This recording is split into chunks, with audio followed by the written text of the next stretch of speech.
আসসালামু আলাইকুম। আমি আজকে আপনাদের সঙ্গে কথা বলব কিভাবে কোকোপিট ব্যবহার করলে এর থেকে ভালো ফলাফল পাওয়া সম্ভব। কারণ আমরা জানি সব কিছুরই ফলাফল নির্ভর করে এটি আসলে আমরা কিভাবে ব্যবহার করছি সেটির উপরে। এবং এই বিষয়ে আমার সঙ্গে কথা বলেছে হোসেন দিনার ভাই।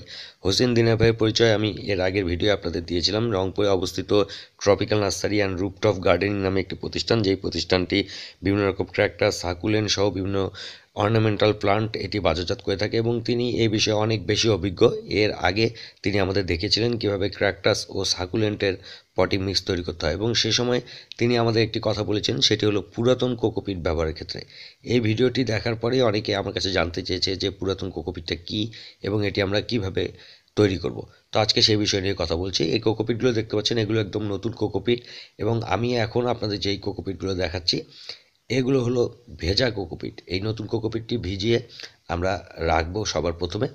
এরপরে এই কোকোপিটটিকে আমরা 2 থেকে 6 মাস পর্যন্ত বিভিন্ন এয়ারটাইট পলিথিনের প্যাকেট হতে পারে, বস্তা হতে পারে বা টবেও হতে পারে, আমরা 2 থেকে 6 মাস পর্যন্ত এভাবে রেখে দেবো।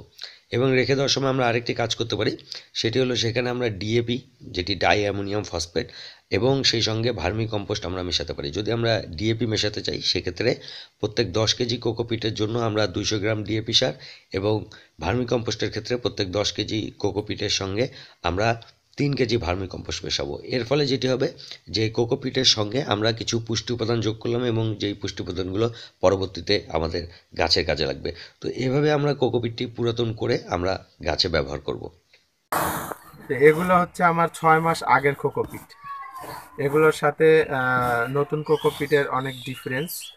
তো এগুলো আমার গাছের জন্য ব্যবহারের একদম উপযোগী এবং এগুলো দেখতে ভেজা মাটির মতো দেখা যাচ্ছে।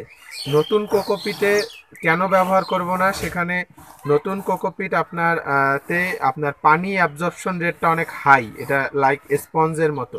এখানে আমি যদিও এগুলো শুকনো, তারপরে এখানে হাত দিয়ে দিলে দেখা যায় যে অনেক পানি, অনেক ময়েশ্চার আপনি, তো অতিরিক্ত ময়েশ্চার গাছের রুটের জন্য ক্ষতিকর।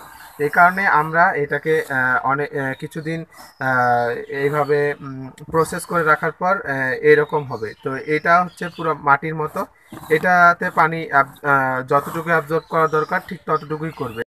পটিং মিক্সে কোকোপিট ব্যবহার করার ফলে মাটি ঝুরঝুরে থাকে, অর্থাৎ মাটি জমাট বাঁধে না, ফলে খুব সহজেই শিকড় তার বিস্তার লাভ করতে পারে।